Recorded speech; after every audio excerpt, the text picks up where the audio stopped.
देखिए, 2 हमले हुए, एक बीरशेबा में और दूसरा हमला हुआ हाइफा में। और ये दोनों हमलों में जो धमाके हुए, एक धमाका हुआ केमिकल रिफाइनरी हाइफा की और दूसरा बीरशेबा का स्टील प्लांट। इन दोनों धमाकों को इस जंग के बीच अब केमिकल वॉर की शुरुआत माना जा रहा है। कहा जा रहा है कि अब इस जंग के बीच केमिकल ठिकानों पर हमले हो सकते हैं, ऑयल रिफाइनरीज पर हमले हो सकते हैं और पूरे इलाके में जहरीला धुआं फैल सकता है, जहरीला हादसा हो सकता है। देखिए, जब कल ये हमले हुए हाइफा में रिफाइनरी में, उसकी तस्वीरें सामने आई और यहाँ पे जो टैंक्स थे बड़े बड़े, उनमें आग लग गई। इसी तरह बीरशेबा के स्टील प्लांट में धमाके हुए और सीधा ईरान की मिसाइल के हमले हुए। इसके बाद जो एक्शन इजराइल की सरकार ने लिया, वो इस बात की ओर इशारा था कि एक बड़ा हादसा ये जंग में अब हो सकता है।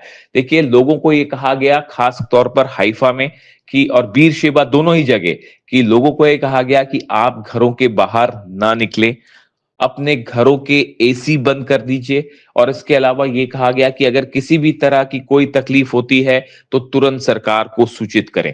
ये ऐसा मामला था जिसके बाद काफी समय के लिए ये आशंका फैल गई थी कि क्या इजराइल में जहरीला धुआं फैल रहा है या कोई केमिकल जो है वो हवा में मिल चुके हैं जिनसे बड़े स्तर पर लोगों की जान जा सकती है।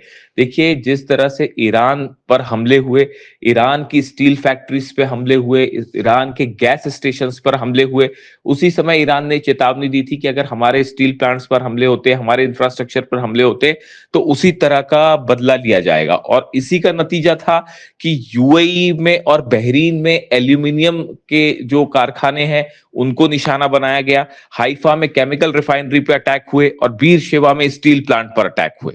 इतना ही नहीं, कई अरब देशों पर भी हमले हुए। लेकिन ये हाइफा और बीरशेबा में जो हमले हुए, ये बेहद अहम, इसकी वजह ये थी कि यहां से केमिकल रिसाव का खतरा पैदा हो गया था। एक ऐसा हादसा जो कि एक झटके में हजारों लोगों की जान ले सकता था इजराइल में।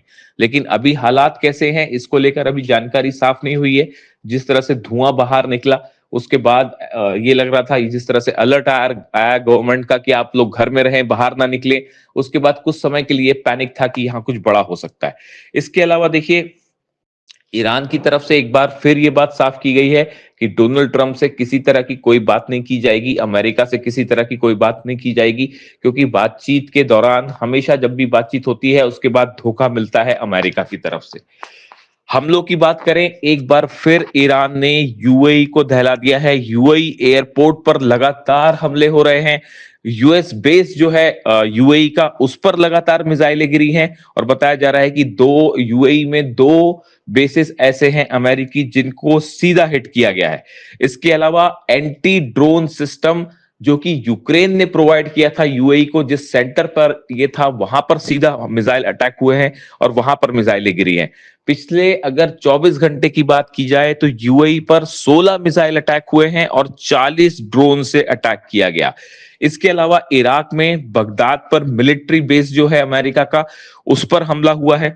यहां पर AN-32 जो अमेरिका का प्लेन है, बड़ा साइज का प्लेन होता है, इसको मिसाइल ने हिट किया है, ये तबाह हो गया है। इरबिल में होटल्स को निशाना बनाया गया है, बताया जाता है ये वो होटल है जहां पर अमेरिकन रुके थे, उनको निशाना बनाया गया। एक बार फिर अगर यूएई की बात करें, यूएई में दुबई में अब रिहायशी इलाकों में धमाके होने लगे हैं और करीब 10 जगह ऐसी थी जहां रिहायशी इलाकों में धमाके सुनाई दिए गए। इसके अलावा शारजाह पर भी जो है, शारजाह में हमला हुआ है, वहां पर मिसाइल अटैक हुआ। जॉर्डन की बात की जाए तो जॉर्डन में अकाना बेस है अमेरिका का, उस पर हमला हुआ है, वहां पर मिसाइल अटैक हुआ और भारी नुकसान की खबरें आ रही हैं। इसके अलावा देखिए, कुवैत के वाटर प्लांट पर हमला हुआ है और बताया जा रहा है कि वाटर प्लांट में जो काम था वो रुक चुका है। और न सिर्फ कुवैत में बल्कि यूएई, सऊदी, जॉर्डन, कतर, सब जगह जो वाटर ट्रीटमेंट प्लांट्स हैं वो ईरान के निशाने पर हैं। जिस तरह से ईरान पर हमले हुए, ईरान में उन जगहों को निशाना बनाया गया जहां से वाटर सप्लाई होती है, उसके बाद ही ईरान की तरफ से ये एक बयान दिया गया था कि अगर इस तरह के हमले जारी रहे तो अरब देशों के जितने वाटर सप्लाई प्लांट्स हैं वो भी तबाह किए जाएंगे। यानी जंग सिर्फ अब तेल की नहीं रही, जंग पानी की भी है। और अगर ये वाटर फैसिलिटी हिट होती है तो पूरे अरब में एक एक बूंद पानी के लिए हाहाकार मच जाएगा। इसके अलावा देखिए इस्फहान में ईरान का जो न्यूक्लियर स्टेशन है इस्फहान, इस पर लगातार हमले हो रहे हैं। एक बार फिर कल इस्फहान को निशाना बनाया गया और जो कोर एरिया है न्यूक्लियर सेंटर का, इसके बेहद करीब मिसाइल गिरी। उसका नतीजा ये हुआ कि ईरान की तरफ से नेगेव डेजर्ट में लगातार हमले जारी हैं। नेगेव वो इलाका है जहां पर डिमोना न्यूक्लियर सेंटर है इसराइल का, और उसको निशाना बनाकर हमला किया गया। यानी इस्फहान पर हमले का बदला, डिमोना पर हमला। अब इन हालात में अगर किसी भी न्यूक्लियर साइट पर सीधा मिसाइल गिरती है और सेंट्रीफ्यूजेस पर मिसाइल गिरती है तो ये एक बड़ा न्यूक्लियर हादसे को अंजाम दे सकता है। यानी देखिए एक तरफ केमिकल जंग की शुरुआत मानी जा रही है, जिस तरह से स्टील प्लांट्स तबाह हो रहे हैं, एल्यूमिनियम प्लांट्स तबाह हो रहे हैं। ये वो प्लांट्स है जहां से बड़े स्तर पर, जहां ऐसी गैसेस का इस्तेमाल होता है जो कि जहरीली होती है और अगर हवा में मिल जाए तो पूरे अरब में तबाही मच सकती है। यानी न्यूक्लियर ठिकानों से रेडिएशन का खतरा है और स्टील प्लांट से और गैस प्लांट से जहरीली गैस लीक होने का खतरा है। इसी बीच लगातार जो है वो अमेरिका के फाइटर जेट्स तबाह हो रहे हैं। एक बार फिर खबरें आई हैं AN-32 जो है उसमें उसको वो तबाह कर दिया गया है। इसके अलावा हमने देखा था कि 6 KC-135 प्लेन्स जो रिफ्यूलिंग प्लेन्स है वो तबाह हो चुके हैं। F-35 हिट हो चुका है, अवॉक्स प्लेन तबाह हो चुके हैं और अब AN-32। यानी लगातार अमेरिका के जो फाइटर जेट्स है उनके गिरने की खबर आ रही है और उन पर अटैक कर रहा है ईरान।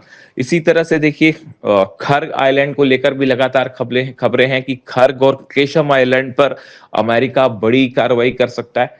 और इन तस्वीरों के बीच साथ ही ये भी तस्वीर आई है कि ईरान की तरफ से जो वीडियो जारी किया गया है कि ईरान के लाखों सैनिक जो हैं वो रवाना हो गए हैं खर्ग के लिए। और इसी से जुड़ा एक वीडियो ईरान की सेना ने जारी भी किया है और ये साफ संदेश दे दिया है कि हम अमेरिका के सेना का इंतजार कर रहे हैं। और जैसे ही अमेरिका लैंड करता है वहां पे, अगर सोल्जर्स लैंड करते हैं, ग्राउंड एक्शन होता है, तो उन्हें घेर कर बड़ा मुंह तोड़ जवाब दिया जाएगा। और ये वीडियो खुद अब ईरान की सेना की तरफ से जारी किया